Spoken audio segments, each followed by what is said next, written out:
What's up people, welcome back to my channel, and today in this video I would like to show you how to add text on your TikTok video. So let's begin our video.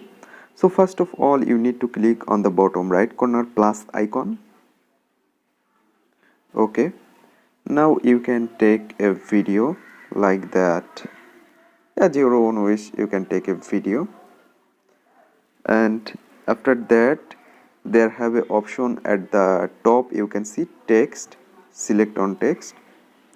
Now you can type anything. My new video. Okay, now you can change the color and you can edit yourself like that, and after that you can make it top to down anywhere, and then next.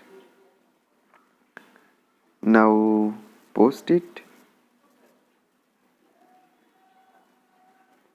Just wait, open your video, and you can see I added text there. You can see my new video.